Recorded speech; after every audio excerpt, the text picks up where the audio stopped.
There's a moment, usually late at night, when the world goes quiet but your mind doesn't. You stare at the ceiling or at your own reflection on a dark phone screen, and a thought slips in. I hate myself. It doesn't shout. It whispers. And yet the whisper hits harder than any scream. Most people think this self-hatred comes from one big traumatic event. But the truth? It often comes from a silent war we fight every single day. One that no one sees, but everyone feels. This is where a silent voice gives us a mirror. Shoya's problem isn't just guilt or regret. It's that he learned to treat himself like an enemy long before the world ever did. And here's the uncomfortable truth. We don't hate ourselves because we're broken. We hate ourselves because hating ourselves feels familiar, almost safe. Self-hatred becomes a routine, a twisted comfort zone, a place where at least we know what to expect. Maybe you felt it too. You mess up once, and suddenly your brain turns it into a personality trait. You replay your mistakes like your mind is Netflix on autoplay. You punish yourself before anyone else can. It's not just pain, it's control.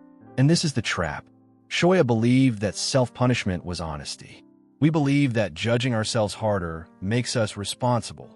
But really, it's just another form of running away from growth, from change, from the terrifying idea that maybe, just maybe, you deserve better than the voice tearing you down. This is the beginning of the problem. In the next part, we'll go deeper into why we fall into this cycle and how we unknowingly strengthen it every single day. There's a reason self-hate feels so strangely addictive. It rewards us, not in a healthy way, but in a quiet, poisonous way that feels almost comforting. Let me show you. Imagine this. You wake up, look in the mirror, and that voice inside says, "Nice job. You messed everything up again." It hurts, but it also gives you something. Control. If you declare yourself worthless first, then nobody else can hurt you. If you say you're a failure, then rejection can't surprise you. If you punish yourself, then the world can't punish you worse. That twisted sense of control becomes a drug. And like every drug, it gives a quick, cheap hit. A hit of certainty, a hit of identity, a hit of, I already know who I am. Self-hate becomes the easiest story to tell about yourself. No work, no risk, no responsibility. It's safe, just like in a silent voice when Shoia convinces himself. I deserve nothing. I'm the villain. I'm the problem. He says it before anyone else can. Self-hate becomes his shield. A broken one, but still a shield. And here's the uncomfortable truth. We hate ourselves because it feels easier than changing ourselves. We hate ourselves because staying the villain is simpler than becoming someone new. We hate ourselves because suffering feels deeper than healing. Self-hate gives us the illusion of depth. If I'm in pain, then I'm real. If I'm broken, then I'm interesting. If I'm hurting, then at least I feel something. But the truth is brutal. Self-hate isn't depth. It's just familiarity. It's the emotional equivalent of staying in a burning house because the flames make you feel warm. And like Shoia, we mistake punishment for honesty. We think, I'm not being dramatic. I'm being truthful. But no, you're not being honest with yourself. You're being loyal to your pain. You lock yourself in your room. The lights are off. Your phone is on Do Not Disturb. And for a moment, you feel safe. A strange kind of safety. The kind that feels soft at first, like a warm blanket. But the more you stay wrapped in it, the harder it becomes to breathe. That's the toxic comfort of isolation. Shoia from a silent voice didn't hide because he wanted peace. He hid because facing people felt like standing in front of a firing squad. Every eye contact was a bullet. Every conversation was a battlefield. So he ran. He disappeared. He convinced himself that solitude was the right choice. But here's the twist. Isolation doesn't protect you from pain. It protects you from growth. When you shut the world out, you're not only removing the possibility of being judged, you're removing the possibility of being loved. You avoid disappointment, yes, but you also avoid connection, laughter, intimacy, friendship, all the things that make life worth living. You stop being hurt, but you also stop living. And the dangerous part? Isolation feels like control. No people equals no problems. No conversations equals no mistakes. No relationships equals no rejection. It's the emotional equivalent of refusing to eat because you're afraid to choke. You won't choke, but you'll starve. You tell yourself, I just like being alone. But the truth is, you like the illusion of safety. You like not being vulnerable, not being seen, not being judged. But you know what happens over time? You become smaller. Your world shrinks. Your courage fades. And little by little, you turn into the person you were trying to escape from. Shoia looked at the ground, avoided eye contact, and silently hoped people would ignore him. And every time they did, it confirmed his belief that he wasn't worth speaking to.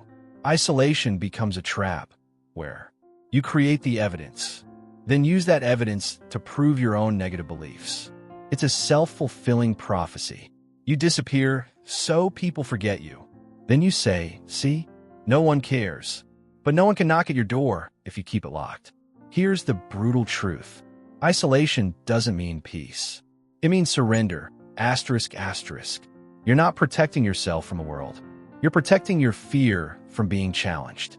And nothing grows in the dark. Not plants, not relationships, not you. So ask yourself, are you truly safe in your solitude?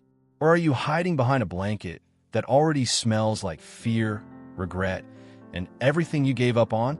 Because sometimes the biggest violence isn't what others do to you. It's what you do to yourself every day you choose to disappear. There's a moment in a silent voice where Shoia finally lifts his eyes. It's small, almost invisible, but everything changes when he decides, just once, to stop running. That's how every transformation begins. Not with a miracle, not with forgiveness falling from the sky, but with one tiny act of rebellion against the version of yourself you swore you were doomed to be. The truth is brutal, but liberating. You don't escape self-hatred by thinking differently. You escape by acting differently, asterisk, asterisk.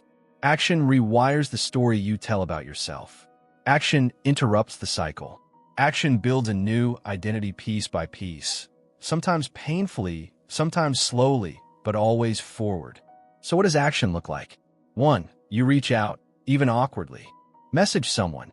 Reply to a friend. Let the world hear your voice again. 2. You step into discomfort. Look people in the eyes. Apply for that job. Show up, even when you tremble.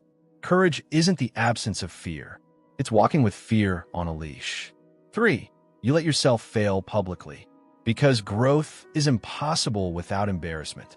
And the more you fail, the thicker your skin becomes. 4. You rebuild your identity through evidence. Not affirmations, not fantasies, but real lived moments of I did this. Shoia didn't heal because someone forgave him. He healed because he moved toward connection, toward accountability, toward life. And that's your path too. If your internal world is a prison, movement is the tunnel you dig with your bare hands. Asterisk, asterisk. It will be slow. It will hurt. Your fingers will bleed. You'll want to stop. But each action, each inch forward, is proof that you're not the villain of your story. You're the author rewriting it. And here's the twist. Self-hatred isn't defeated by love. It's defeated by responsibility. Asterisk, asterisk. The moment you decide, I'm done defending the version of me that hurts me, the story shifts. Because in the end, the question was never why do we hate ourselves? The real question is, when do we finally decide to stop? And the answer is always the same. The day you take the first step, even if it's small, even if it's shaky, even if no one sees it. Asterisk, asterisk. You don't need to feel ready. You just need to move. Because movement is how you walk out of the silence.